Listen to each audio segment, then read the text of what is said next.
And here we go with another percentage video, this time looking at the reverse use of percentages. And this is a tricky type of question, and traditionally it's not done that well, and it's mainly because I think we don't spend enough time actually choosing the right strategy at the beginning of this question. So it's about reading the question carefully, looking for the important words and the important information. What we know is that every year the amount of rubbish sent to the landfill increases by 7%, so that's obviously going to be important to us. And we can see 25 million, roughly, tonnes of rubbish were sent to landfill, but that was this year. This year. How much rubbish was sent to the landfill last year?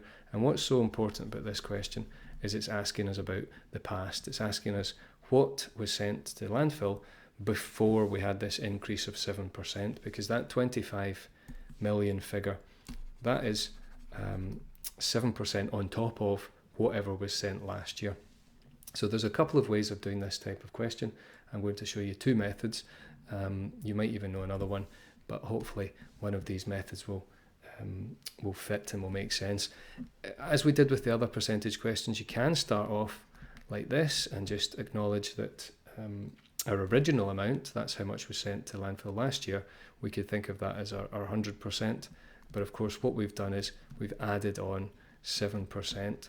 So it's important to see that we've got 107% going around in this calculation, and what we want to realise is that 107% is in fact this 25 million figure, and we're trying to work backwards, hence the reverse percentages. We're trying to work backwards and find out what 100% is. So as we did with some other percentage questions, converting them from percentage to decimal can be helpful. And then what we can do here is we can consider the fact that we know that this figure of 25 million, the one in green there, represents 107% of last year's amount.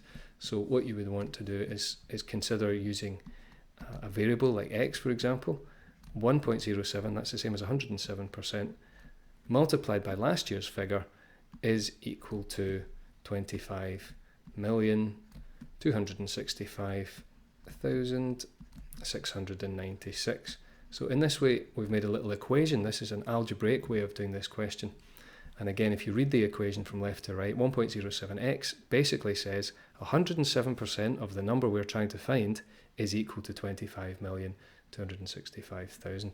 And so if we want to solve this to find the number we're actually aiming for, which is last year's amount, it involves dividing both sides of the equation by 1.07. And I'm going to just do this in a different colour here, because what you might find is that this looks a little bit like a method you've maybe seen, where you take the amount you have just now, the current amount, and divide it by some sort of decimal, in this case 1.07. So I've done that in green just to highlight where that comes from, and then we can say the answer to this. The amount of rubbish sent to landfill last year was, and if we do this calculation, we'll see we get 23,612,800 tonnes. And it's important just to include the units here, 800 tonnes. So we've completed that question, but of course that's not the only way to do this. There's another way of doing it, which I'm going to show you very quickly. And that involves, again, the same sort of thinking, realising that what we have here in this 25 million figure, so the one that I highlighted in green earlier on, I'll just draw a line under it again, this figure here, it's important to realise that that is 107%. And if we can start off like that, then we can say 107% is equal to this 25 million figure. And what we'll see here is that we can choose to divide both sides of this statement, this equation here, by 107. I'll just mark that on in the different colour just to show that's what we're doing.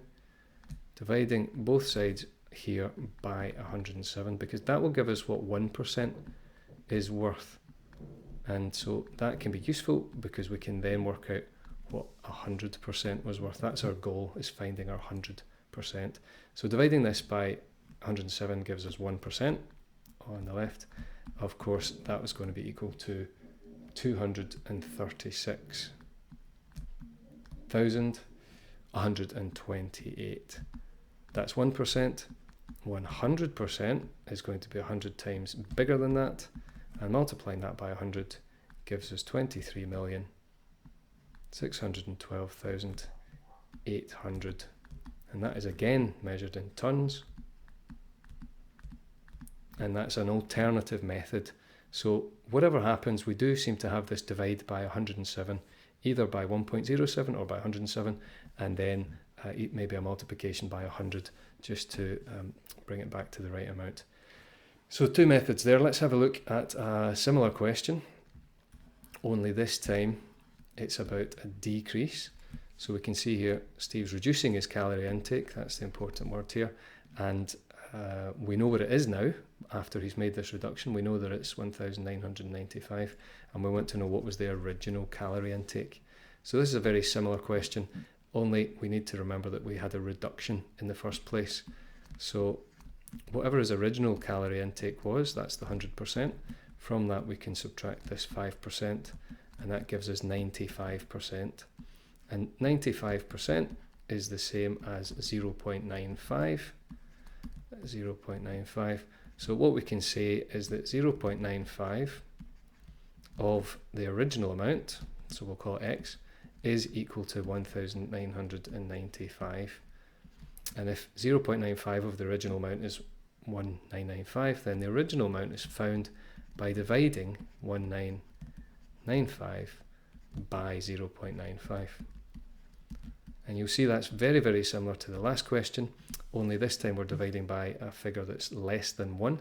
And what that's going to do, which might surprise you, is in fact give us an answer bigger than what we started with. So it's going to get bigger than 1,995. That's because we're dividing by something that is less than 1, or between -1 and 1. And so that gives us 2,100 calories for Steve.